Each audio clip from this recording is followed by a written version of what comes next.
Sobat penelusuran amatir, kembali lagi di channel YouTube Penelusuran Amatir. Jangan lupa buat kalian yang baru bergabung, silakan pencet tombol subscribe dan bunyikan juga lonceng notifikasi supaya kalian dapat video terbaru dari channel YouTube Penelusuran Amatir. Oke sobat penelusuran amatir, sudah siapkah kalian untuk mendengar cerita-cerita misteri yang akan kita bagikan di channel YouTube Penelusuran Amatir? Oke sobat penelusuran amatir, ini dia ceritanya.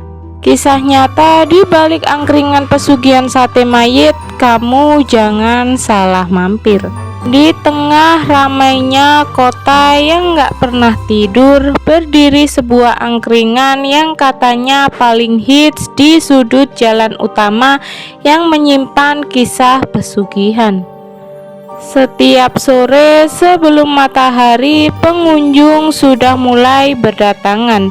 Dari mahasiswa yang ngerjain tugas, pegawai kantoran yang mau lepas penat, sampai seniman jalanan yang suka tampil di pojokan.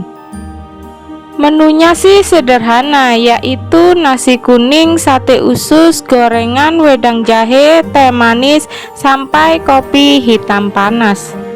Tapi entah kenapa rasanya selalu bikin nagih. Suasananya juga bikin nyaman dengan lampion-lampion kecil, bangku kayu panjang, musik akustik yang kadang muncul, dan obrolan ringan di setiap meja. Pokoknya vibe-nya hangat banget deh. Pemiliknya Pak Seno dikenal ramah dan murah senyum. Setiap malam dia turun langsung menyapa pelanggan, hafal pesanan pelanggan, dan selalu menyebar energi positif. Banyak yang bilang angkringan ini nggak cuma tempat makan, tapi juga tempat cerita dan mimpi anak muda. Malam itu Dimas dan ketiga temannya, Resa, Andi, dan Fajar, yang memutuskan nongkrong di angkringan itu. Seperti biasa, mereka pesan sate jeroan, nasi kucing, gorengan, wedang jahe. Semuanya tampak normal. Mereka makan sambil ketawa-ketawa, cerita ngalor ngidul tanpa sadar malam itu bakal jadi malam misterius yang gak akan mereka lupakan. Begitu sampai rumah, satu persatu mulai ngalamin hal aneh. Dimas mimpi dikejar perempuan berbaju putih di tengah hutan yang gelap. Andi mimpi ketemu perempuan yang kepalanya bisa muter 180 derajat. Fajar malah mimpi didatangin sosok dan ngetok-ngetok jendela kamar sambil bilang, "Kamu lupa sesuatu." Semua mimpi itu sama menakutkan. Nah, yang bikin ngeri, mereka sampai ngalamin hal yang sama. Mimpi buruk jadi nyata. Besok paginya, tiga temannya Dimas mendadak sakit parah, demam tinggi, badan dingin, dan lemas seperti nggak punya tenaga. Dokter bilang mereka sehat, nggak ada penyakit apapun, tapi kondisi mereka malah semakin parah. Akhirnya Dimas memutuskan bawa mereka ke kosannya supaya bisa dijaga. Tapi malam berikutnya malah makin gila. Reza, Andi, dan Fajar mulai mengigo. Fajar bahkan sampai mencekik lehernya sendiri dalam tidur. Suara mereka berubah, gerakannya aneh, seperti ada sesuatu yang menguasai tubuh mereka. Karena panik, Dimas akhirnya bawa mereka ke masjid terdekat. Malam itu kebetulan ada pengajian. Ustadz dan jamaah langsung baca doa dan ruqyah. Begitu ayat-ayat suci itu mulai dibacakan, tubuh mereka bertiga bereaksi hebat. Mereka menjerit, kejang-kejang, sampai muntah cairan hitam kental yang baunya anyir sekali.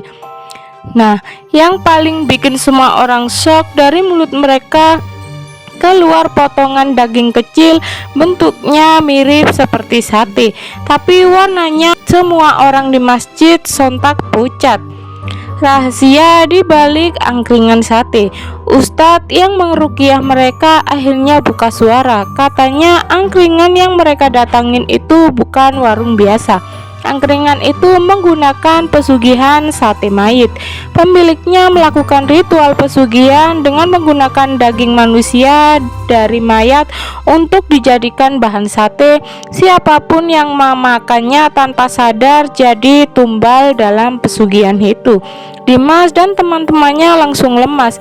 Mereka nggak menyangka makanan yang tadi malam mereka nikmati ternyata bisa sekejam itu. Tapi Ustadz bilang berkat ruqyah malam itu hubungan mereka dengan pesugihan itu sudah terputus. Walau begitu mereka masih harus berhati-hati karena sisa gangguan bisa saja datang lagi kalau mereka lemah dan meliputi rasa takut.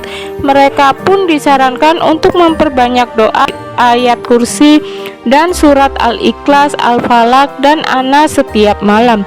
Mereka karena satu hal yang pasti, makhluk hidup, makhluk jahat gak bisa mengalahkan orang yang kuat imannya. Jangan pernah balik lagi. Malam itu setelah ruqyah selesai, mereka pulang dengan keadaan lemas tapi sedikit lebih tenang. Tapi rasa takut belum sepenuhnya hilang. Jalanan malam terasa asing, suara angin dan jangkrik terdengar aneh. Setiap bayangan pohon seolah mengintai. Sesampainya di kos, mereka cuma bisa saling pandang. Fajar gemetar, Reza masih pucat, dan Andi menunduk diam. Akhirnya Dimas ngomong pelan, "Kita jangan pernah balik ke angkringan itu lagi sekalipun." Ketiganya hanya mengangguk. Nah, malam itu meski tubuh mereka pulih, hati mereka belum bisa tenang. Karena di balik rasa gurih sate yang mereka suka, ternyata ada aroma kematian yang gak pernah bisa mereka lupakan. Jadi kalau suatu malam kamu hampir ke angkringan yang terlalu ramai tapi terasa janggal, seperti bau satenya terlalu tajam dan penjualannya terlalu ramai dan penjualnya juga ramah, ingat kisah ini.